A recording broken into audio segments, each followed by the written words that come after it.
Okay, next concept is superposition of the waves for constructive overlap, mathematical aspect. ಅಂದರೆ okay, ಈಗ just ಕಾನ್ಸೆಪ್ಟನ್ನು ಹೇಳಿದ್ವಿ, ಯಾವ ರೀತಿ ಸೂಪರ್ಪೊಸಿಷನ್ ಆಫ್ ದ ವೇವ್ಸ್ ಆಗುತ್ತೆ, ಅದರ ಕನ್ಸ್ಟ್ರಕ್ಟಿವ್ ಓವರ್ಲ್ಯಾಪ್ ಯಾವ ರೀತಿ ಆಗುತ್ತೆ ಅಂತ ಹೇಳಿದ್ವಿ.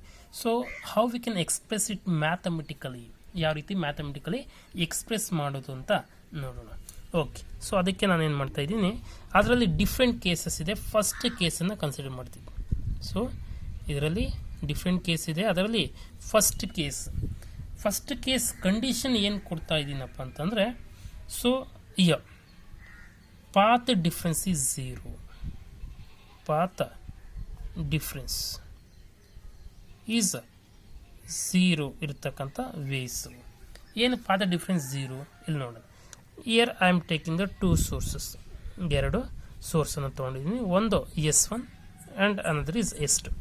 S1 is the source 1 and S2 is the source 2. Okay, so ಈ ಸೋರ್ಸ್ ಇದ್ದ ಏನಾಗ್ತಾಯಿದೆ, ನಮಗೆ ಲೈಟ್ ಬರ್ತಾ ಇದೆ. ಸೊ ಲೈಟ್ ವೇವ್ಸ್ ಬರ್ತಾ ಇದೆ like this. Okay, these are the light waves which is coming from the water source 1. ಯಾವುದು next source 2 ಇದ್ದ light waves ಬರ್ತಾ ಇದೆ ಲೈಕ್ ದಿಸ್. ಇಲ್ಲಿ ಏನಾಗ್ತಾಯಿದೆ, ಸೂಪರ್ ಇಂಪೋಸ್ ಆಗ್ತಾ ಇದೆ. Light waves R water super impose. Okay, so ಈಗ ಈ ಥರ ಏನಾಗ್ತಾಯಿದೆ, ಸ್ಪ್ರೆಡ್ ಆಗ್ತಾ ಇದೆ. ಲೈಟು ಎಲ್ಲ ಡೈರೆಕ್ಷನ್ ಸಹಿತ ಸ್ಪ್ರೆಡ್ ಆಗ್ತಾ ಇದೆ ಯಾವುದೋ ಒಂದು ಪಾಯಿಂಟಲ್ಲಿ. ಸೊ ಯಾವುದೋ ಒಂದು ಪಾಯಿಂಟ್, ಈ ಪಾಯಿಂಟಲ್ಲಿ, so at this point P ಅಂತ ತೊಗೊಳ್ತೀವಿ. So what is the intensity? So due to because of the superposition of the waves, what is the intensity? ನನಗೆ ಎಷ್ಟು ಇಂಟೆನ್ಸಿಟಿ ಇದೆ ಈ ಪಾಯಿಂಟ್ P ಅಲ್ಲಿ ಅನ್ನೋದು ಬೇಕು ನಮಗೆ. ಸೊ ಅದನ್ನ ಫೈಂಡ್ ಔಟ್ ಮಾಡಬೇಕು. ಓಕೆ, ಸೊ S1 ಇಂದ Pಗೆ ಇರ್ತಕ್ಕಂಥ ಡಿಸ್ಟೆನ್ಸನ್ನು S1P ಅಂತ ಕರಿತೀನಿ. S1P. ಅಗೇನ್ S2 ಇದ್ದ Pಗೆ ಇರ್ತಕ್ಕಂಥ ಡಿಸ್ಟೆನ್ಸನ್ನು S2P ಅಂತ ಕರಿತೀನಿ. S2P. S1 ಇದ್ದ Pಗೆ ಇರ್ತಕ್ಕಂಥ ಡಿಸ್ಟೆನ್ಸ್ನ S1P, S2 ಇದ್ದ Pಗೆ ಇರ್ತಕ್ಕಂಥ ಡಿಸ್ಟೆನ್ಸ್ನ S2P ಅಂತ ತೊಗೊಂಡಿದ್ದೀನಿ. ಓಕೆ, ಪಾತ್ ಡಿಫ್ರೆನ್ಸ್ ಅಂದರೆ ಇಲ್ಲಿದ್ದ ಇಲ್ಲಿಗೆ ಎಷ್ಟು ಡಿಸ್ಟೆನ್ಸ್ ಆಯಿತು, S1P ಇದ್ದ ಎಷ್ಟು ಡಿಸ್ಟೆನ್ಸ್, S1 ಇದ್ದ Pಗೆ ಎಷ್ಟು ಡಿಸ್ಟೆನ್ಸ್ ಇದೆಯೋ S2 ಇದ್ದ Pಗೂ ಸಹಿತ ಸೇಮ್ ಡಿಸ್ಟೆನ್ಸ್ ಇದೆ. Okay, so whatever the distance is there from S1 to P and the same distance is there from S2 to P. ಅಂದರೆ ನಾವು ಬರೀಬೋದು S1P is equal to S2P ಅಂತ ಬರೀಬೋದು. Because same distance, ಇದು ಎಷ್ಟು distance ಇದೆಯೋ ಅದು ಸಹಿತ ಅಷ್ಟೇ distance ಇದೆ. ಸೊ ಆಗೇನಾಯಿತು, S1P minus S2P is equal to ಏನಾಯಿತು, 0 ಆಯಿತು. ಅಂದರೆ this is what we get here, that is what path difference. ಅಂದರೆ ಪಾತ್ ಡಿಫ್ರೆನ್ಸ್ ಏನಾಯಿತು, 0 ಆಯಿತು.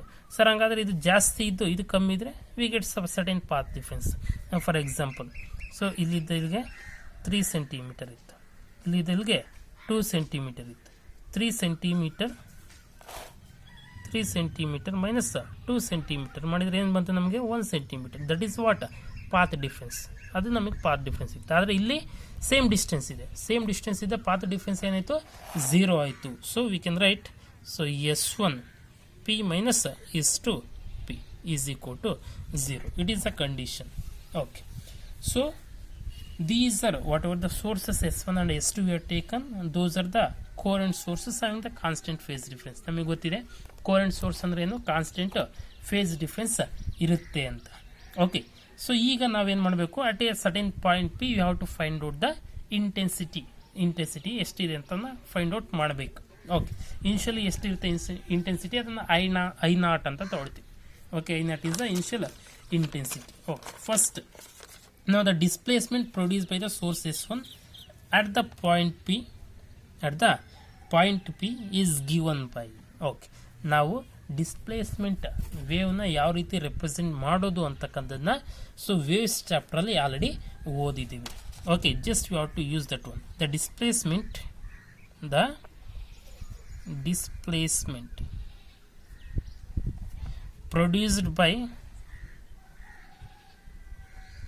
produced by the source S1 at the point P, at the point P is given by y1 ಅಂತ ತೊಗೊಳ್ತೀನಿ. Displacement produce by the what S1 at the point P. ಎಷ್ಟು displacement produce ಆಯಿತು, that is y1 is equal to a cos omega t. A cos omega t. So a is the what? Amplitude of the wave. A is the amplitude of the wave. Omega t is the what? Omega t is the constant phase.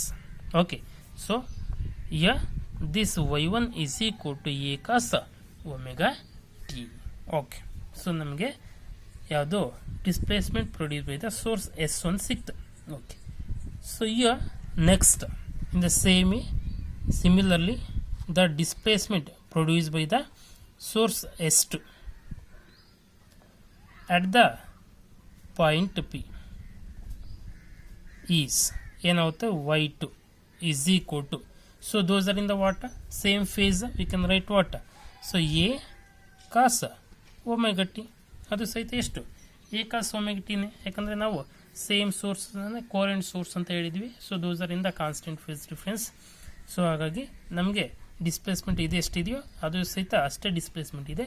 So that's why y2 is also what a cos omega t. Okay, so next ನಮಗೇನು ಬೇಕು, resultant super position of the waves ಅಂತ ಹೇಳಿದ್ವಿ. So ಎಷ್ಟೊಂದು waves ಬರುತ್ತೆ ಅದನ್ನು super position of the waves final ಏನು ಸಿಗುತ್ತೆ ಅಂತ. So now we are taking the what resultant of the displacement produce at P. Resultant displacement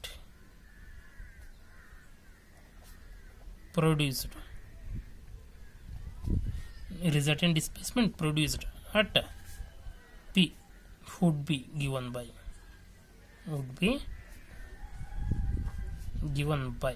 okay, resultant ಅಂದರೆ add ಮಾಡಬೇಕು.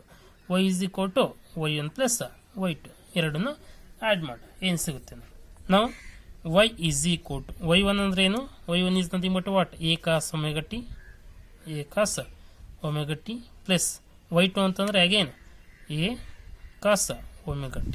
So if you can add these to a cos omega t what, 2a cos omega t. So 2a cos omega t ಸಿಕ್ತು ನಮಗೆ.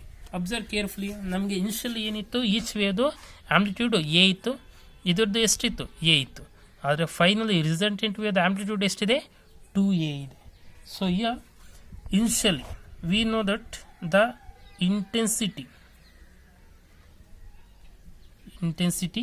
R this frequency of the light is directly proportional to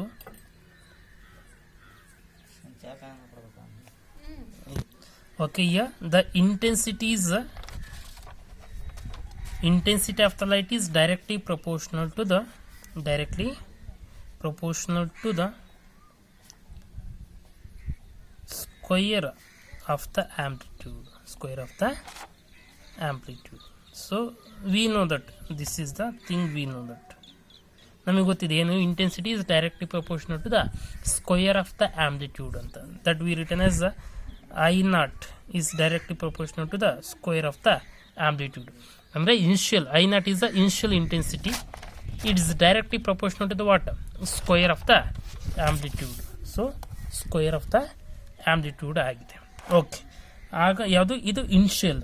ಆದರೆ ನಮಗೇನು ಸಿಕ್ಕಿದೆ ಇಲ್ಲಿ, finally the amplitude becomes what, finally the resultant gives amplitude what becomes what, 2a. A becomes what, 2a. In that case what happens, now the final intensity is direct proportional to a square becomes what, a becomes 2a whole square. Intensity ಏನಾಯಿತು, double ಆಗಿದೆ. therefore I is directly proportional to 2 square means what, 4 here a square. So therefore I is equal to 4 a square is nothing but what, I0. So it is I0.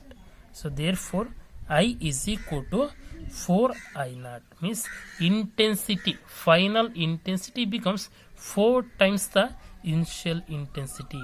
ನಮಗೆ final intensity ಏನು ಸಿಗುತ್ತೆ ಅದು ಎಷ್ಟಿರುತ್ತೆ 4 times ಯಾವುದಕ್ಕೆ compare to the initial ಇಂಟೆನ್ಸಿಟಿಗೆ. So I not represent the intensity produce by each of the individual source. ಅಂದರೆ ಪ್ರತಿಯೊಂದರದ್ದು ಎಷ್ಟಿರುತ್ತೆ ಐ ನಾಟ್ ಇರುತ್ತೆ. ಸೇಮ್ ಸೋರ್ಸ್ ಅಂತ ಹೇಳಿದ್ವಿ, ಕೋರೆಂಟ್ ಸೋರ್ಸ್ ಅಂತ. ಸೊ ಅದಕ್ಕೆ ಇಂಟೆನ್ಸಿಟಿ ಪ್ರತಿಯೊಂದರೂ ಐ ನಾಟ್ ಇರುತ್ತೆ. ಸೊ ಅದೇನಾಗುತ್ತೆ finally it becomes what 4 times that of each one. So final ಅಲ್ಲಿ ಅಟ್ ಎ ಪಾಯಿಂಟ್ ಪಿ ನಲ್ಲಿ ಏನಾಯ್ತು ಈಗ, so at the point P we get the what maximum intensity. ಅಲ್ಲಿ each ಸೋರ್ಸಿಂದ I not ಇತ್ತು. So ಇವೆರಡು combine ಆಗಿ at a point P ನಲ್ಲಿ ನಮಗೆ ಮ್ಯಾಕ್ಸಿಮಮ್ ಇಂಟೆನ್ಸಿಟಿ ಸಿಗುತ್ತೆ. ಎಷ್ಟಿರುತ್ತೆ 4 ಟೈಮ್ಸ್ ಇರುತ್ತೆ. ಯಾವುದು ಕಂಪೇರ್ ಮಾಡಿದರೆ ಈ ಪೊಸಿಷನ್ S1 ಅಲ್ಲಿ ಎಷ್ಟಿತ್ತು ಐ ನಾಟ್ ಇತ್ತು, S2 ಅಲ್ಲಿ ಎಷ್ಟಿತ್ತು ಐ ನಾಟ್ ಇತ್ತು. ಸೊ ಈ ಪೊಸಿಷನ್ಗೆ ಕಂಪೇರ್ ಮಾಡಿದರೆ ಇಲ್ಲಿ ಎಷ್ಟು ಇಂಟೆನ್ಸಿಟಿ ಇದೆ 4 ಟೈಮ್ಸ್ ಇದೆ. ಸೊ ಇಲ್ಲಿ ಕಂಪೇರ್ ಮಾಡಿದರೆ 4 ಟೈಮ್ಸ್ ಇರುತ್ತೆ. So the final intensity is 4 times the initial intensity. So this is the superposition of the waves for the constructive overlap and mathematical aspect about this superposition of the waves and related to the intensity of the light waves. So in the next case, if there is a certain path difference is there, means so what is the intensity of the light at a certain point, we can see in the next video.